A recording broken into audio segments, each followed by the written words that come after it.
Today I'm going to look at the biggest problem with cinematic mode, and it's probably not what you think.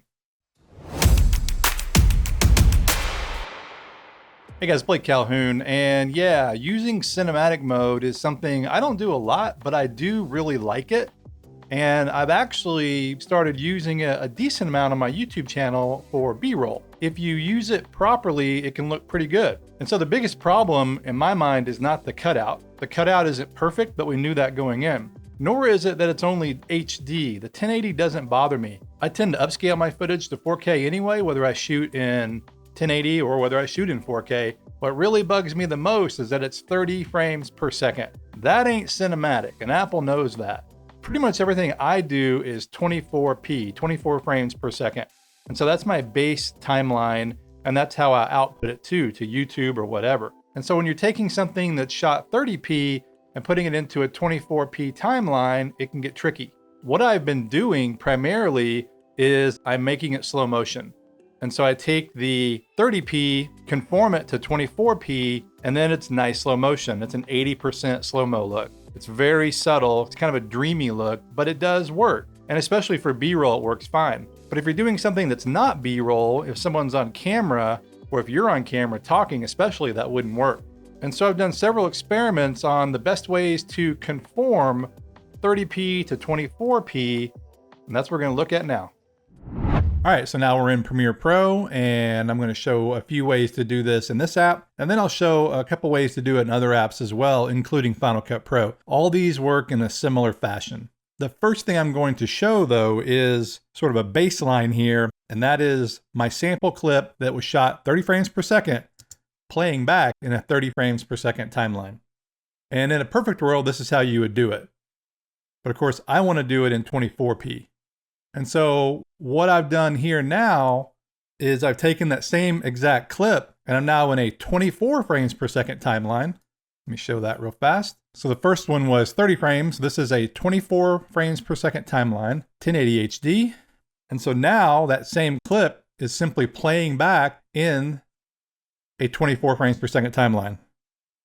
And you can see that it plays back okay.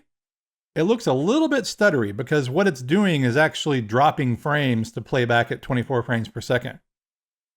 And this is in its standard frame sampling mode. That's the default in Premiere Pro. And again, it looks okay, especially because there's not a lot of motion. It's not quite as clean. It looks a little stuttery from side to side compared to the 30p, but I don't think you would really notice that if I wasn't showing it to you. Now, here is the same shot. Again, 30p and a 24p timeline, but I'm using optical flow. And in Premiere Pro, all you do is you right click on the clip, go to time interpolation, and you pick optical flow. Again, the default is frame sampling. And I never use frame blending because you'll get ghosting quite a bit. Optical flow, though, usually will do a pretty good job. And then I always render it, it's the green bar here, to get it to play back in its best quality. And so here is that playing back. And this looks noticeably smoother to my eye. The side-to-side motion doesn't look as stuttery. And again, since there's not a lot of motion in this, side-to-side motion is what I'm mainly talking about, it looks pretty good. And so this is a good way to convert 30p to 24p in Premiere Pro. The main way I've been doing it, though, in Premiere is going to slow motion. And so what I typically do, I go to the clip itself, and I interpret the footage. You go to Modify, Interpret Footage. Now it came in at 30 frames per second, actually 30.0043, because that's a variable frame rate since it's shot on a phone. But I switch it to assume this frame rate is 24 frames per second. So now that 30p is playing back at 24p in the clip itself, and then it's in a 24p timeline. And so you're getting an 80% slow-mo look. It's a subtle look, it's kind of a dreamy look, but it works really well. Now what happens if you do have a lot of motion? So here is another clip, again, shot in cinematic mode. These people are coming at us pretty quickly, and you have a little bit of right to left, side to side motion mixed in. And this looks kind of stuttery. Pretty stuttery, actually. Again, this is 30p playing back in a 24p timeline. Not a great look. So now I'll show the optical flow. So the exact same thing, but with optical flow selected down here. Now this is a nice smooth shot. No motion blur because I didn't use ND, but the smoothness is pretty good. all things considered. And now here's a side-by-side comparison of those. So optical flow on the right, frame blending on the left. And you may have to play this again if you're watching it on your phone or a computer, but the right side is much smoother. And here's a full screen to really show the difference. But I do want to show you something that's interesting. We'll freeze it. If you look around this guy's shirt right here, you can see all these artifacts on the optical flow side. On the frame blending, you're not getting that because it's just dropping frames. It's not combining frames. But on the right side here, look around his face there is like a double image. Around the tree now and around his body. So you're getting a lot of artifacting, which isn't great. So fast motion, it doesn't work nearly as well doing optical flow. However, I like the motion better. So if you're using this way, you'll just have to decide yourself if it looks okay for your project, because in real time, you don't see the artifacts. You only really see it if you freeze it. Lots of times in visual effects and filmmaking in general, you're tricking the eye to not notice stuff. And so there were the artifacts, but the motion is better there. Now I mentioned this works the same in Final Cut Pro or very similarly. So now I'm in Final Cut Pro and I have the same 30p clip within a 24p timeline. And by the way, this was shot HDR. And so in Premiere Pro, it doesn't show it as HDR, but in Final Cut Pro, it does. That's why the image looks brighter, more colorful.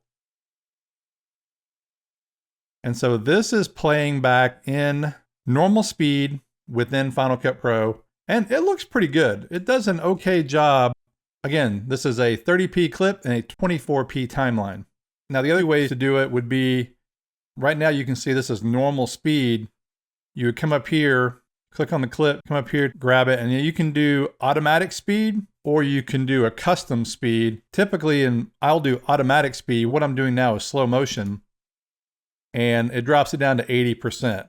Now you play it back and it's playing back nice and smooth, 80% slow motion. So now essentially the 30p clip is a 24p clip and it plays back very nicely. Now the one difference in Final Cut compared to Premiere, now that it's in slow motion, you can go to video quality and choose the different frame options. It defaults to optical flow when it's doing slow motion. But if I go back to normal speed and you want to change the video quality, it's now grayed out. So in Final Cut, at least in my experience, you can't choose optical flow or other different types of frame blending on normal speed footage. There's probably a workaround. I'm not a Final Cut Pro expert. If you know how to do it, let me know in the comments below. But in Premiere, it's always an option. And in Final Cut, it appears to only be an option, at least by default, when you change the speed of the clip. Now related to Final Cut is Compressor. So in Compressor, you can do a similar thing. I have actually already set up a preset. And all this is doing is basically the same thing that we've done in the other apps, except it's taking the 30 frames per second footage and converting it to 24p. I've selected it over here, 24p. And the main thing you need to do is down here under retiming quality, you want to choose best motion compensated. I've imported the clip into Premiere Pro, and here is what that looks like. The motion looks pretty good. You see minimal stuttering, so I like the results. However, let's go back and look at the artifacting. You get some weird artifacting around the tree. See the guy's arm going by the tree? And then you get some weird stuff as he passes the tree.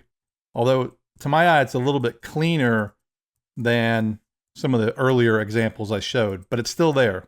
But Compressor works okay. The one thing about Compressor that I've had trouble with, though, I mentioned this footage is HDR. Well, Compressor won't show the HDR, and then once you export it, it messes the colors up. This is an exported HDR version, and so what I ended up having to do is I converted it to Rec 709 standard colors and then did the export out of Compressor. This is the only app you have to do it that way. So again, I'm not a Compressor expert either, but that was a hiccup I encountered. Not a huge deal because you don't have to shoot HDR. I just happen to do it that way because regular stuff looks pretty good using Compressor.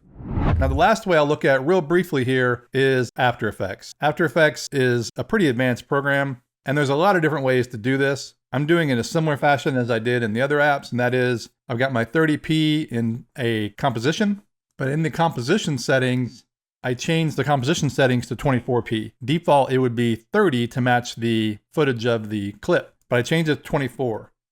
And then what I did on this example is I added a motion blur, a pixel motion blur, and then you can also come in under frame blending, and I chose pixel motion. And so then once you get those settings, and again, there's a lot of different ways to do this, and experimentation is something I would recommend. Find the way that works best for you. Now back in Premiere Pro, here is that After Effects clip. And the motion looks good to me. Not perfect, but it looks pretty good. But you do get a little bit of weirdness again around the tree and the guy's arm. You get some artifacting and you get some weird blurriness. Again, in real time, you don't really notice it, but it is there and something to consider.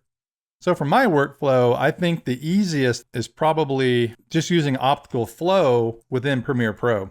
This may seem more complicated than it really is. It's really not that complicated. But for me, staying in my editing app, whether that's Premiere or Final Cut, really speeds things up instead of going out to Compressor or After Effects.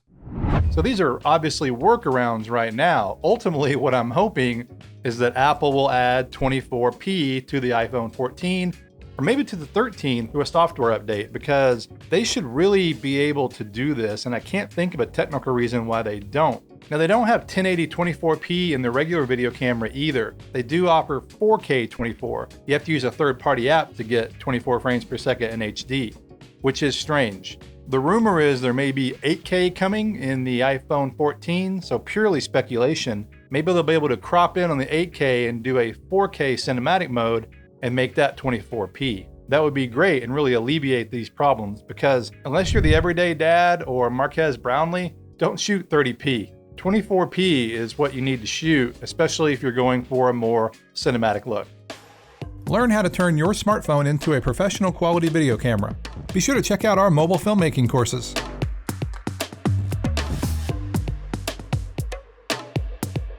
And also, don't forget, we have a companion filmmaking podcast. Links are in the description. Thanks for watching, guys. This is Blake Calhoun. Please like, subscribe, and I will see you in the next video.